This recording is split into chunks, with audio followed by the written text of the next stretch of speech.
Hi everybody. We're back with a new color. I am going to finish weaving in the ends in a video that I'm going to put up in the corner.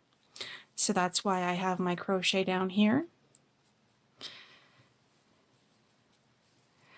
I did most of the ends on the previous video that happened to be a quiet one.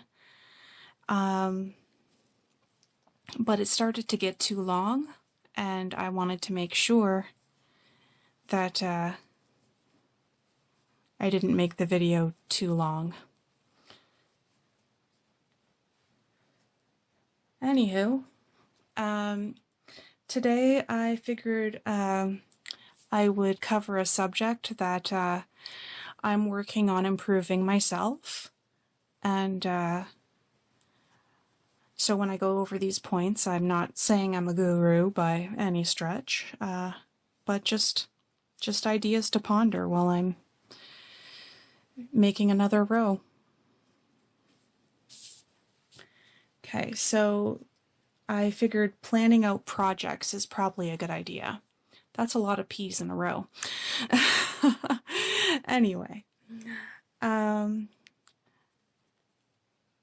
so I guess the first thing when you're trying to plan out a project, I'm going to keep it to the concept of knitting and crocheting because all the obvious reasons. So I guess the first thing you have to decide is, do you want it to be simple or do you want it to be a challenge? Because sometimes you want to really challenge yourself, and, you know, obviously other times you just want to vegetate and have something to meditate kind of thing. And I guess the second consideration is, will you be using a pattern, or are you going to just wing it and see what you come up with? Oh, I forgot to put this in the corner. I think it's like about 5 minutes worth of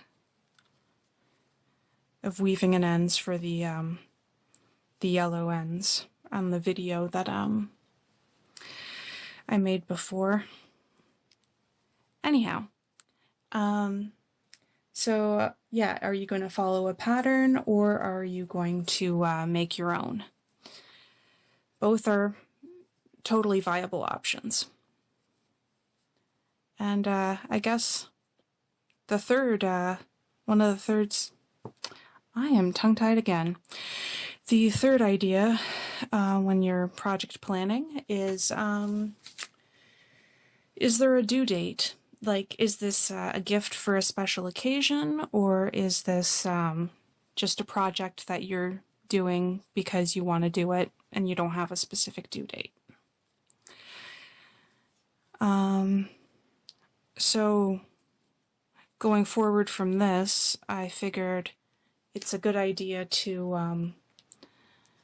I'm going to go and assume that there's a due date of some sort, even if it's just an arbitrary one you make up and you're okay with it passing by kind of thing.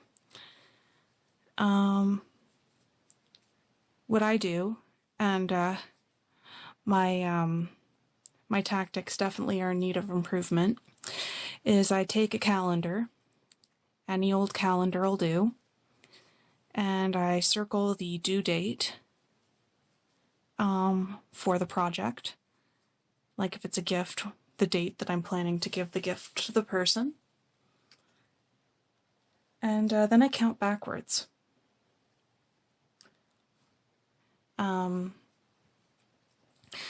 So, yeah. But I don't just count backwards as the due date being the I'm going to finish it on the due date. I'm going to give myself, ideally, I mean, this doesn't always work, right? But ideally, I'll give myself about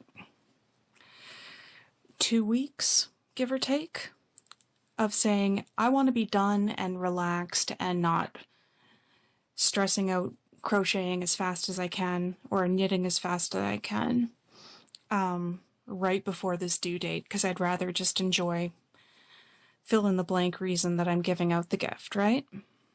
And it's also building in a cushion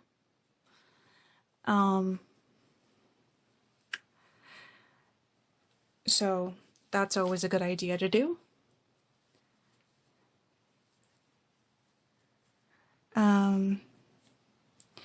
And then when you look on the calendar, realistically decide how much I can actually do without pushing myself too hard. And you also have to keep in mind all the commitments and other things that you have, you know, pulling for your time. So I would say overestimate how much time you're going to end up needing to do other things in your life, because so I would say add another 2 or 3 weeks onto your thing.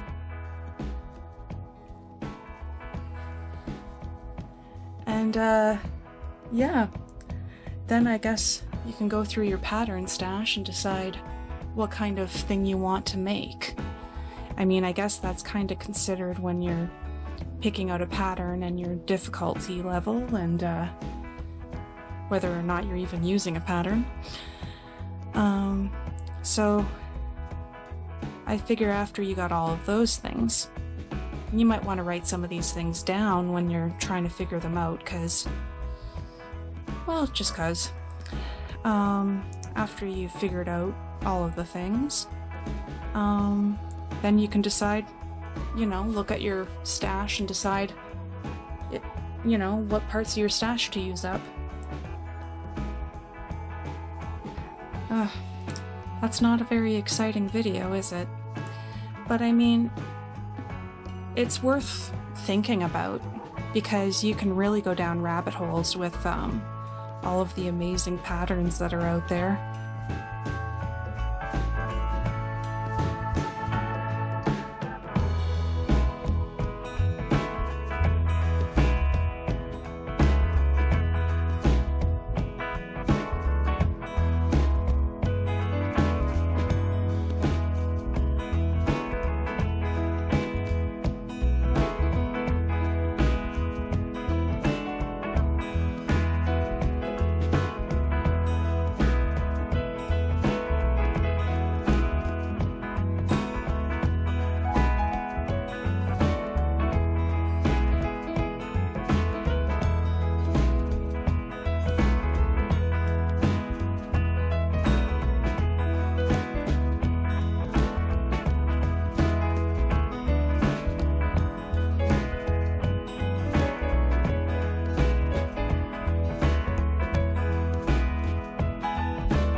They have like different project planning sheets that you can fill out for stuff, and those are useful. I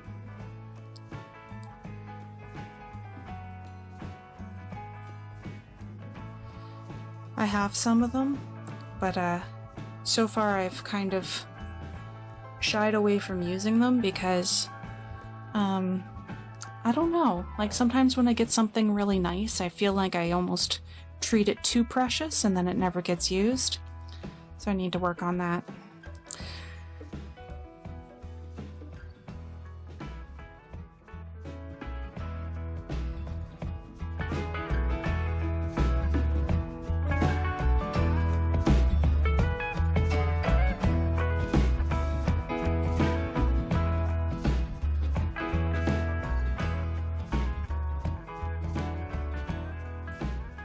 Oh, I don't know if you guys watched the last video, but I'm going to be using an actual ball of yarn this time.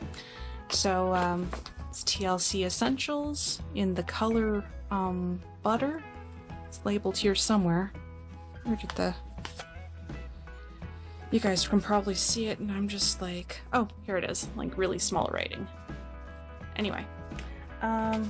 So I'm doing that because I want to know exactly, or approximately, how much an actual ball of yarn is going to measure out to be. Because I kind of took a guess at it when I was frogging the other items, but I don't actually know how much a ball of yarn is going to make. So that is going to be my experiment with this time round.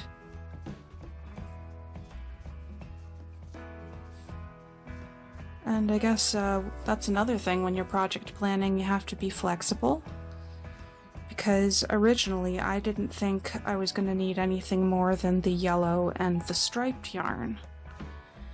And in the meantime, I've figured out if I want to make a twin-sized blanket that is a normal twin-sized blanket, I am going to not only need an extra color of green, but an additional extra color as well. So I went from having 2 types of yarn to having 4 types of yarn. So go figure. But, I mean, it's good to be flexible.